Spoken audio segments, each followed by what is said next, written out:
जनता में जो पेंटिंग बनाई गई उसमें क्या तकनीक इस्तेमाल की गई है। तो ऐसे बना लीजिए तकनीक।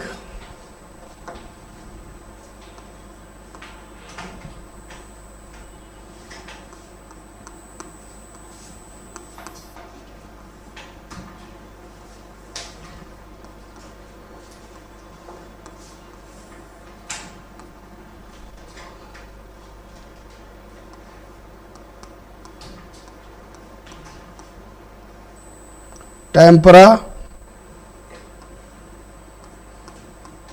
फ्रेस्को, फ्रेस्कोसिको।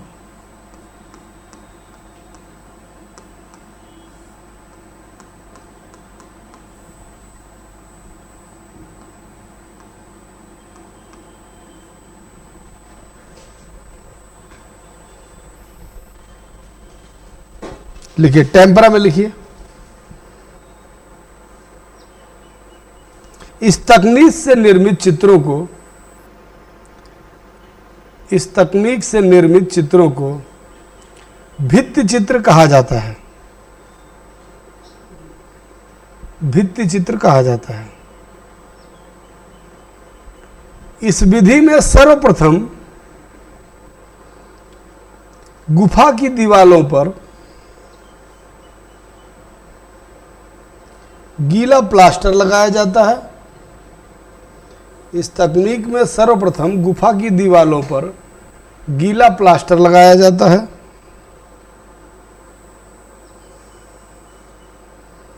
तथा उसे चूना या खड़िया के घोल द्वारा समतल बनाया जाता है। फिर चित्र बनाया जाता है। समझ में आ गया? फिर चित्र बनाया जाता है। समझ में आया? दूसरा, फ्रेस्को। इस विधि के तहत सूखे दीवारों का चित्रांकन के लिए इस्तेमाल किया जाता है।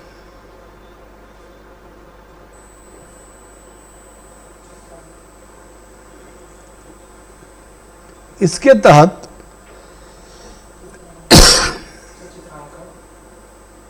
के लिए इस्तेमाल किया जाता है। इसके तहत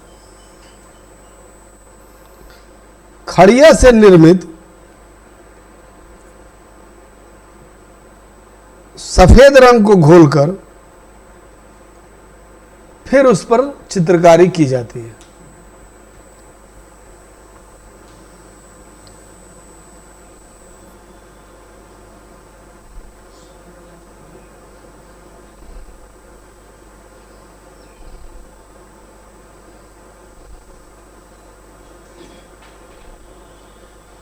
फ्रेस्कोसिको में आइए। यह दोनों तकनीकों की मिश्रित शैली है।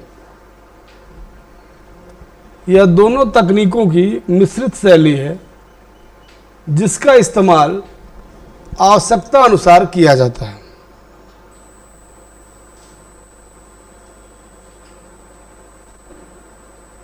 ठीक है? जिसका इस्तेमाल आवश्यकता अनुसार किया जाता है। मूल्यांकन।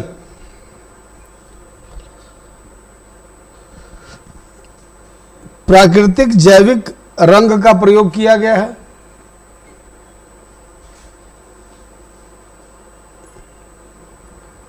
चित्रकला के महत्वपूर्ण मानक जैसे भाव संयोजन, आकर्षण के महत्वपूर्ण मानक जैसे भाव संयोजन, आकर्षण, सहजता और सौंदर्य, इन सभी बिंदुओं पर ये चित्र अत्यंत बेहतर हैं।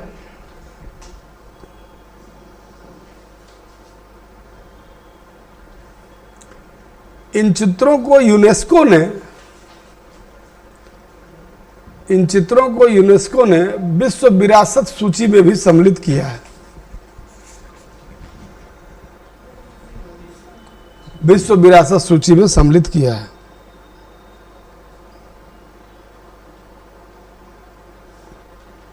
अब फटाफट लिखते हैं। बाघ चित्रकला,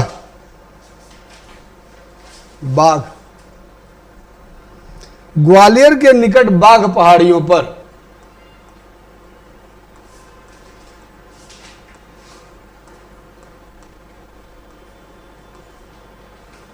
ग्वालियर के निकट बाघ पहाड़ियों पर गुप्तों के समय की 9 गुफाएं प्राप्त हुई हैं।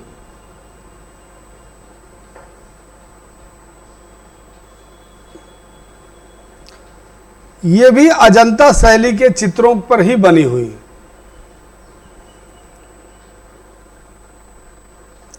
पर उतनी उत्कृष्ट नहीं है। अजंता शैली बनी हुई है पर उतनी उत्कृष्ट नहीं है। ग्रामीण जीवन के दृश्य, आम नर नारी के दृश्य, आम नर नारी के दृश्य और राजा रानी के दृश्य दिखलाए गए हैं।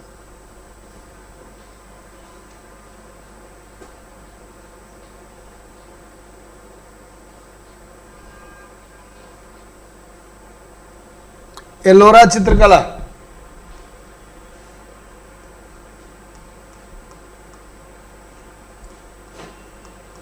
एलोरा चित्रकला राष्ट्रकूटों द्वारा निर्मित तीनों धर्मों के चित्र मिलते हैं। तीनों धर्म मतलब समझ रहे हैं ना, ब्राह्मण जैन बौद्ध, तीनों धर्मों के चित्र मिलते हैं। विषय की विविधता ज्यादा है। ये मूर्तिकला, चित्रकला, यह मूर्तिकला, चित्रकला और स्थापत्य का संगम है।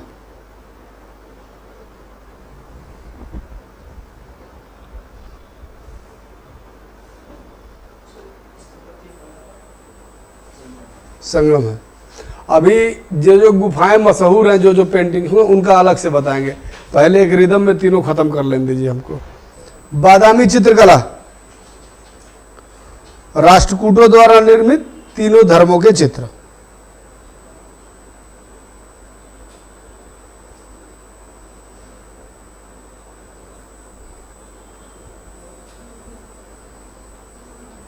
अब लिखिए गुजरात शैली,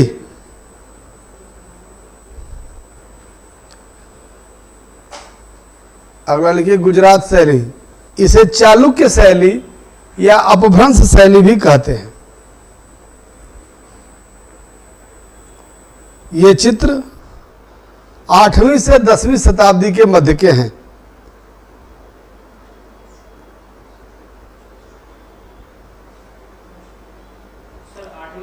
आठवीं से 10वीं। पांडुलिपि चित्र पाया गया है। गुजरात चूंकि जैन व्यापारियों का गढ़ था, व्यापार बढ़ा, लाभ बढ़ा, इसलिए व्यापारियों ने दान किया। इस दान को निवेशित किया गया मंदिरों में और चित्रकलाओं में।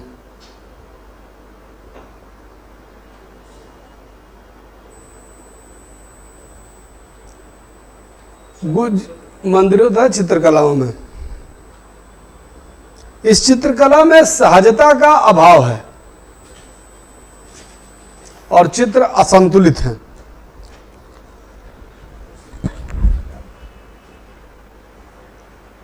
सहजता का अभाव है। पाल शैली या बंगाल शैली कर लीजिए। 730 से 1197, 730 टू 1197 एडी।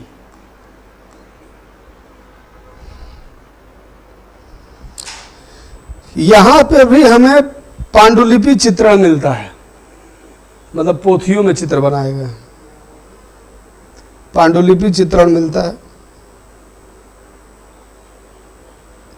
अलंकरण में लाल, काला और पीले रंग का प्रयोग हुआ है।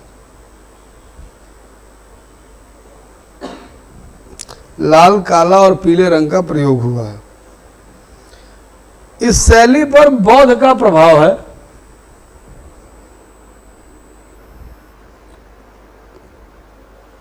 रेखांकन के रूप में काले रंगों का प्रयोग किया गया है। रेखांकन के रूप में काले रंगों का प्रयोग किया गया है।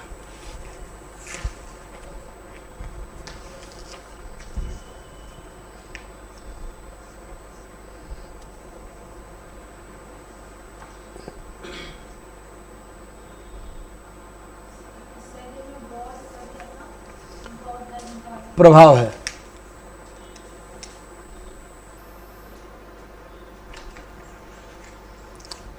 अब हेडिंग बनाए अजंता चित्रों की तकनीक।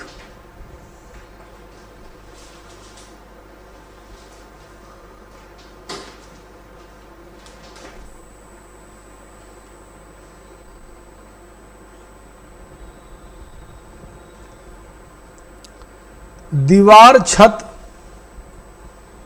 तथा फर्श पर चित्र बनाए गए हैं। मुख्यतः 3 तकनीकों का इस्तेमाल हुआ है।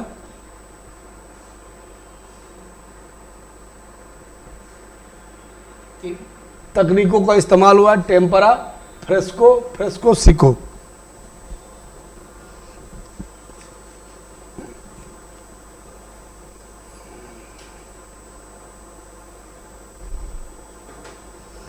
प्राकृतिक जैविक रंगों का इस्तेमाल किया गया है।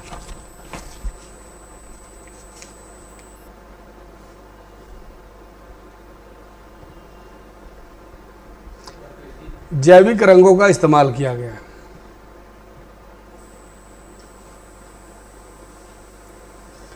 अजंता की प्रमुख गुफाएं।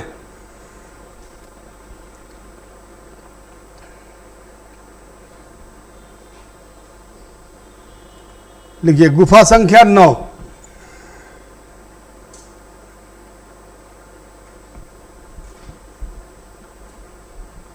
अजंता के प्रारंभिक चित्रों में इस गुफा का महत्वपूर्ण स्थान है।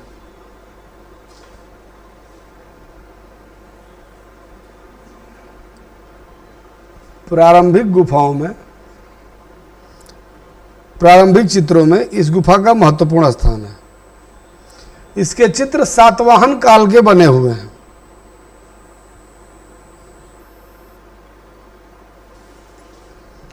कुल 4 रंगों का इस्तेमाल हुआ है। काला, पीला, हरा तथा सफेद। काला, पीला, हरा तथा सफेद।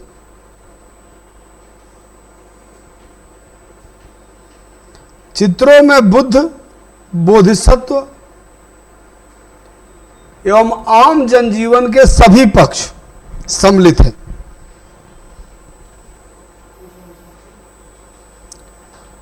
के सभी पक्ष सम्मिलित हैं। प्रमुख चित्र हैं पुजारियों के एक समूह द्वारा स्तूप की वंदना का चित्रण। पुजारियों के एक समूह के द्वारा स्तूप की वंदना का चित्रण।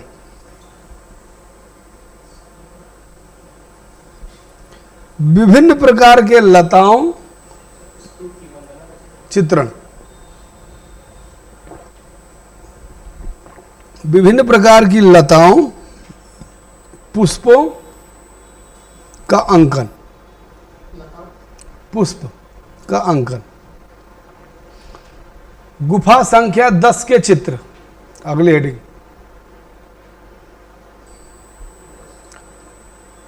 यह गुफा भी प्रारंभिक चित्रकारी तथा सातवाहन काल से संबंधित है।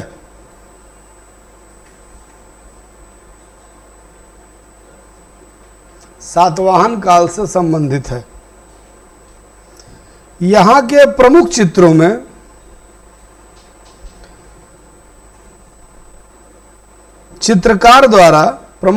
में चित्रकार द्वारा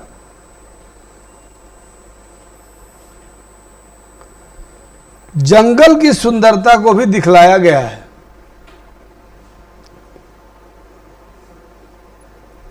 जैसे एक चित्र में हाथियों को जल के साथ क्रीड़ा करते हुए दिखाया गया है।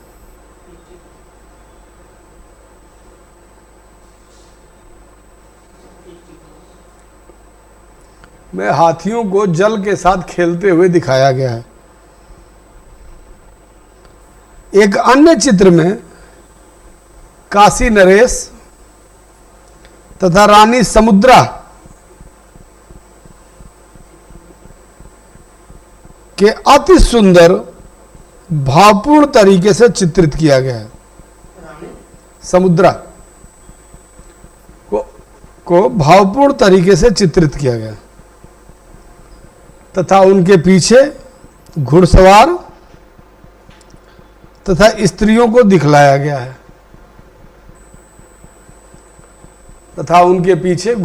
एवं स्त्रियों को दिखलाया गया है।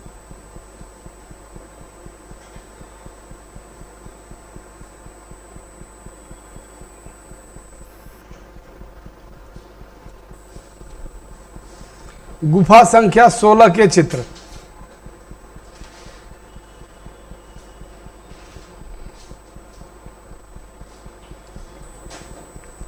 इस गुफा के चित्र गुप्त एवं वाकाटक काल से संबंधित हैं।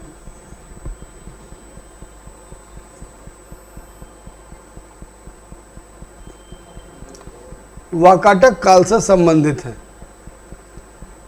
हालांकि ज्यादातर चित्र नष्ट हो गए हैं।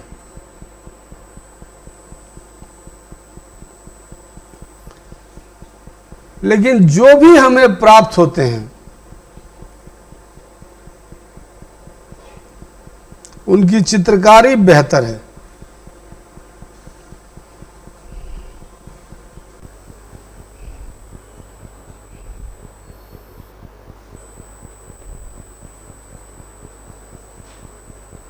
इस गुफा के दाहिने दीवार पर सुजाता का मनोरम चित्रण है।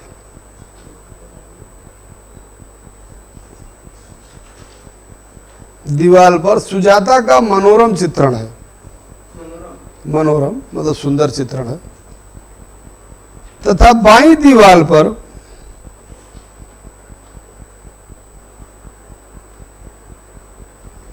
बुद्ध के उन तीन महान घटनाओं का बारीकी से चित्रण किया गया है।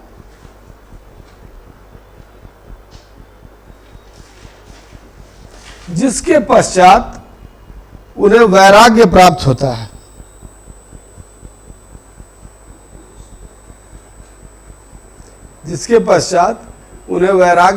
होता है।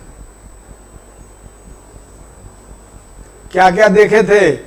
एक बीमार व्यक्ति को देखे थे, एक मरे हुए को देखे थे और एक कोढ़ी को देखे थे, वही बीमार था। और तीसरा था कि एक सन्यासी को देखे थे। लिखिए, इसके प्रमुख चित्र हैं मरासन राजकुमारी का चित्र, मरती हुई राजकुमारी।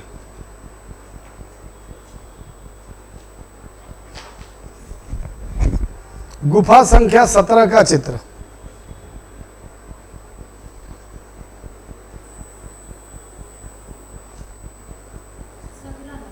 गुफा संख्या 17। ये चित्र गुप्त और वाकाटक काल से संबंधित हैं।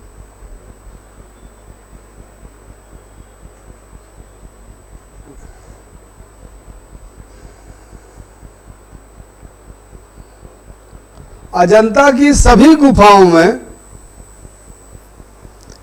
इस गुफा के चित्र सबसे बेहतर है।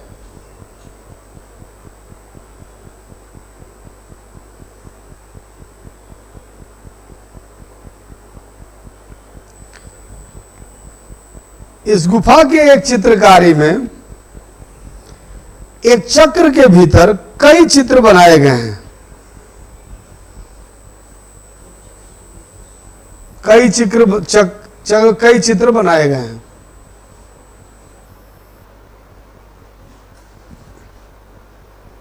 बहुत सारे जातक कथाओं के माध्यम से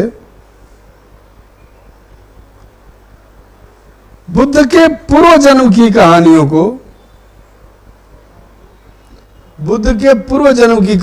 को, कथाओं के माध्यम से बुद्ध के पूर्व जन्म की कहानियों को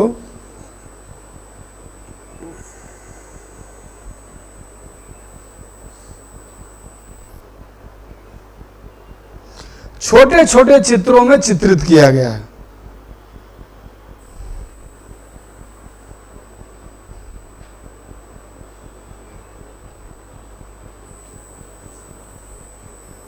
ठीक है। अगला, भावी बुद्ध के रूप में पद्मपाणि बुद्ध का चित्र भी, भावी बुद्ध के रूप में पद्मपाणि बुद्ध का चित्र भी अत्यंत महत्वपूर्ण है।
ब्राह्मण जैन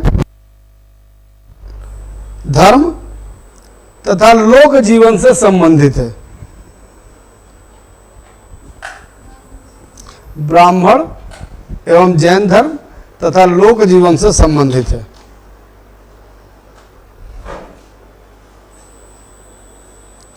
ब्राह्मण धर्म से संबंधित चित्रों में, हाँ, ब्राह्मण धर्म से संबंधित चित्रों में इंद्र की सभा, विष्णु के विभिन्न रूप जैसे नरसिंह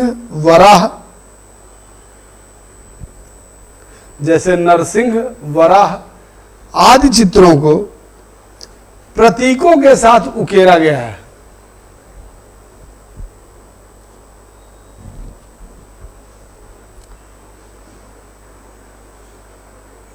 अगला बिंदु, जैन विषयों में आदिनाथ, नेमिनाथ, पार्श्वनाथ तथा महावीर जैसे तीर्थंकरों को स्थान दिया गया है।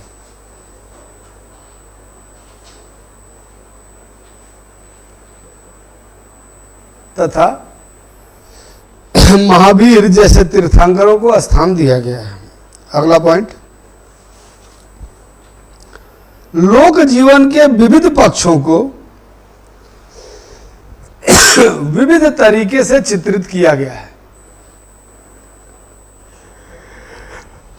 विविध तरीके से चित्रित किया गया है, जैसे राजा रानी, राज दरबार इत्यादि।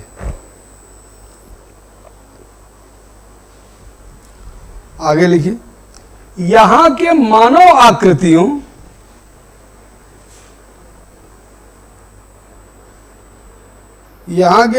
आकृतियों में भारी ओठ, कमल जैसे नेत्र,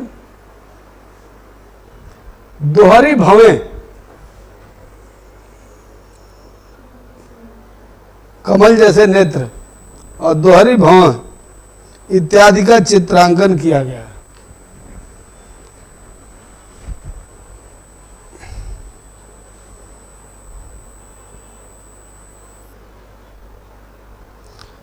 यह अगला, यहां के धार्मिक चित्रों में आध्यात्मिकता तथा बौद्धिकता का दर्शन होता है।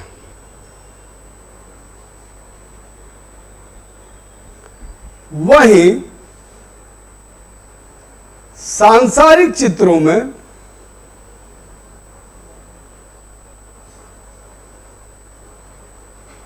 नारी सौंदर्य का भाव पक्ष, सांसारिक चित्रों में नारी सौंदर्य का भाव पक्ष तथा संवेदना पक्ष अत्यंत महत्वपूर्ण है।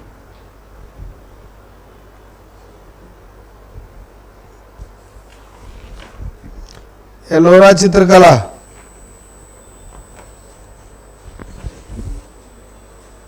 क्या हुआ? एलोरा चित्रकला, एलोरा की गुफाएं, तू तो सब घूम आया है, महाराष्ट्र के औरंगाबाद में स्थित है।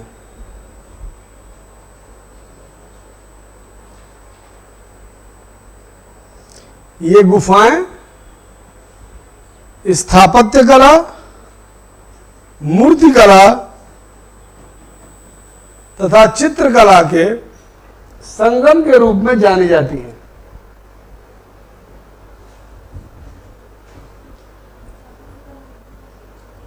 चित्रकला के संगम के रूप में जानी जाती है। नीतीश गया, इससे पूछना बताएगा। हाँ, दिखाया था फोटो मुझे। विषय,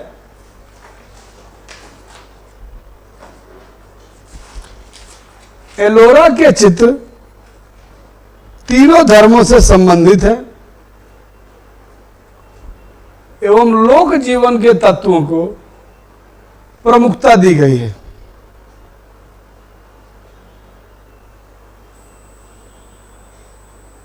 अगला पॉइंट, ब्राह्मण धर्म के चित्रों में शिव की कथाएं, नटराज रूप, विष्णु के दशावतार रूप तथा गरुड़ पर सवार लक्ष्मी नारायण के चित्र तथा गरुड़ पर सवार लक्ष्मी नारायण के चित्र महत्वपूर्ण स्थान रखते हैं।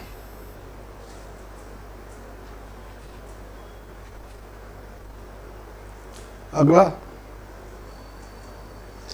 बौद्ध विषयों से संबंधित चित्रों में बोधिसत्व और जातक कथाएं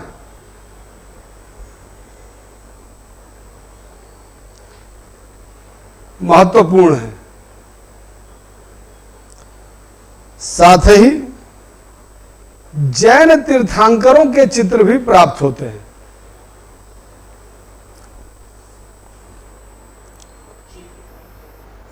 अगला बिंदु, यहां के लोक जीवन के चित्रों में कई खास प्रकार का चित्रण दिखाई देता है। यहां के लोक जीवन के चित्रों में कई खास प्रकार के चित्रण दिखाई देते हैं। चित्रों के पृष्ठभूमि में घुमड़ते हुए बादल को दर्शाया गया है।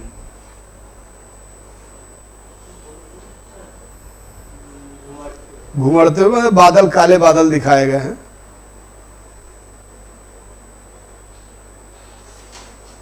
पुरुष तथा स्त्री दोनों के सौंदर्य पक्ष पर बल दिया गया है।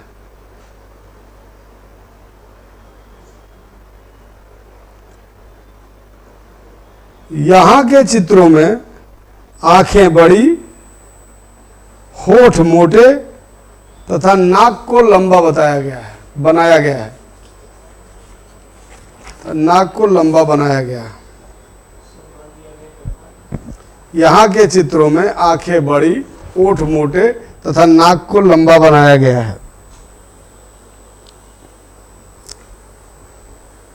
अगला, इन चित्रों में सौंदर्य के साथ साथ भयंकरता को भी उकेरा गया है।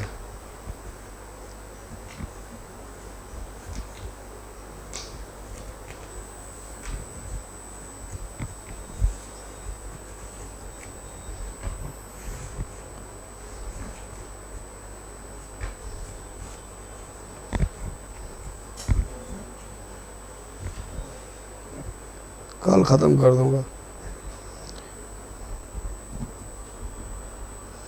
बंगाल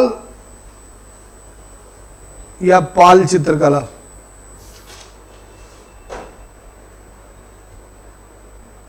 अब यह 9 मिनट ही हो जाएगा। पाल शासक बौद्ध धर्म के महान संरक्षक थे।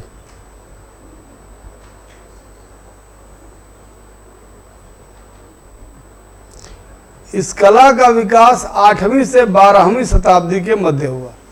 पाल शासक बौद्ध धर्म के महान संरक्षक थे। इस कला का विकास 8वीं से 12वीं शताब्दी तक बंगाल क्षेत्र में हुआ है। तो आप लोगों का क्षेत्र हो गया, बंगाल भी तो आएगा झारखंड में।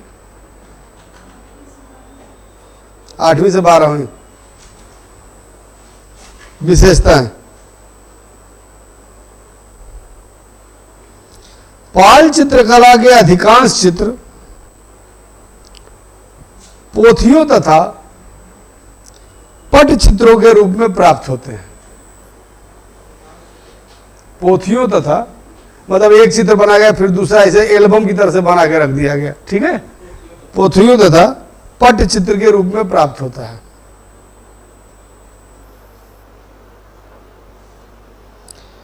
मुख्य रंग है लाल, पीला, नीला, काला, गुलाबी तथा बैगनी।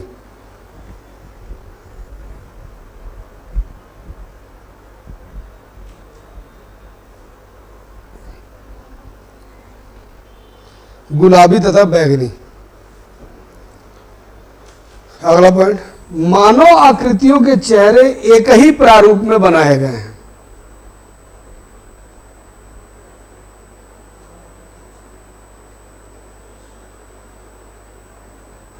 जिसमें सिर चपटे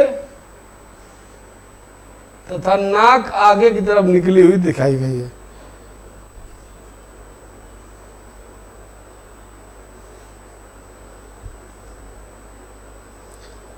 चित्रों को काले रंग से भरने का प्रयोग किया गया है।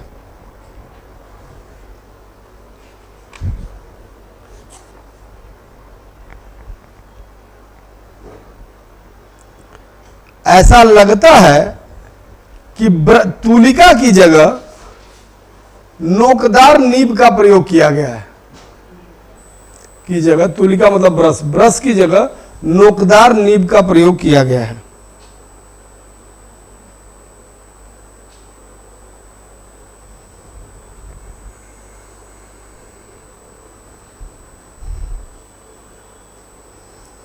चित्र मुख्य रूप से बुद्ध, बोधिसत्व के हैं।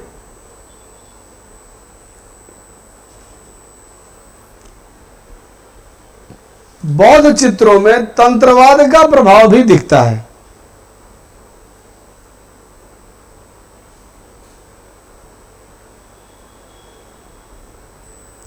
अगला आइए, गुजरात शैली या अपभ्रंश शैली। 5 मिनट लगेगा, ये खत्म हो जाएगा। गुजरात शैली या अपभ्रंश शैली। 8वीं से 16वीं शताब्दी के मध्य यह शैली विकसित हुई।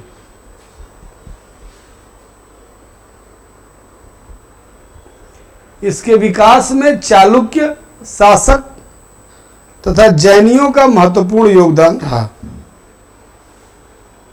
इसके विकास में चालुक्य शासक तथा जैनियों का महत्वपूर्ण स्थान रहा।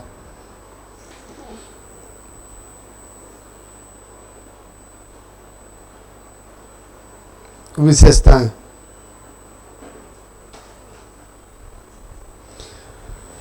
यह शासकों तथा ग्रामीण जीवन और जैनियों की सम्मिलित शैली है। यह शासकों, ग्रामीण जीवन तथा जैनियों की सम्मिलित शैली है। ये चित्र 3 रूप में प्राप्त होते हैं। पोथी चित्र, कागज पर बने पोथी चित्र, कागज पर बने पोथी चित्र और कपड़े पर बने पट्टचित्र।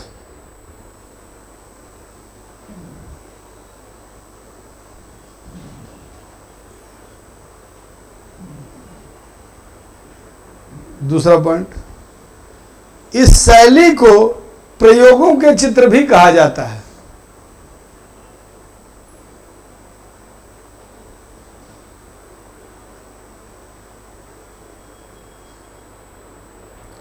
यहां पर चित्रों की आकृतियों को अजीबोगरीब स्थिति में कई बार दिखाया गया है।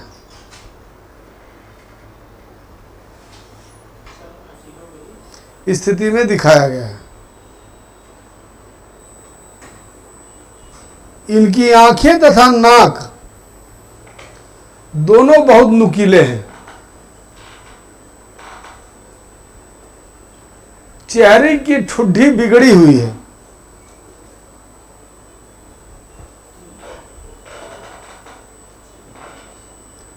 नेत्रों को चेहरे से बाहर निकला हुआ दिखाया गया है,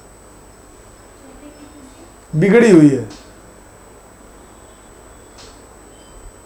नेत्रों को चेहरे से बाहर निकला हुआ दिखाया गया है और बड़ी बड़ी भवें बनाई गई हैं। भवें बनाई गई है जिससे आंखों में उग्रता दिखती है।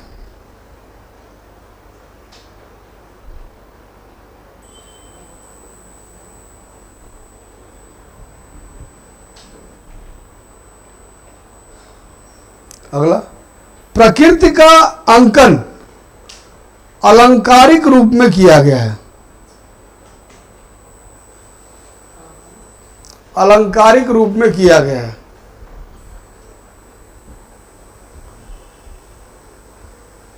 पशु पक्षियों को ऐसे बनाया गया है जैसे वो कपड़े के खिलौने हों।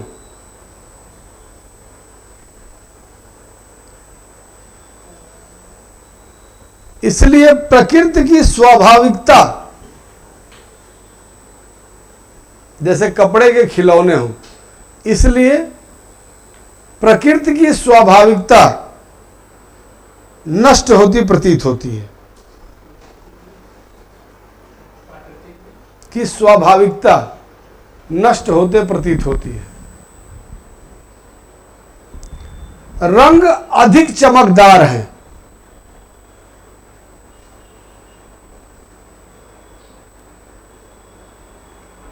ठीक है, लास्ट पॉइंट लिखिए, मतलब लास्ट लाइन ही चल रही है। यहां के चित्रों में तीर्थंकरों को विभिन्न प्रकार के रंगों में दिखाया गया है। जैसे महावीर स्वामी की आकृति पीले रंग की है,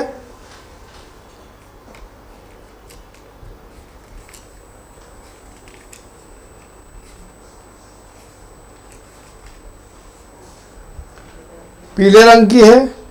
पार्श्वनाथ की आकृति नीले रंग की है। नेमिनाथ को काले रंग में दिखाया गया है, को काले रंग में दिखाया गया है, और ऋषभनाथ को सुनहरे रंग में दिखाया गया है। कल एनी हाउ मैं पेंटिंग खत्म कर दूंगा, और ज्यादा है।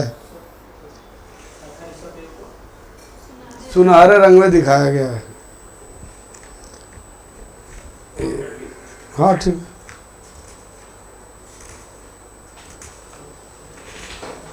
रोक दो।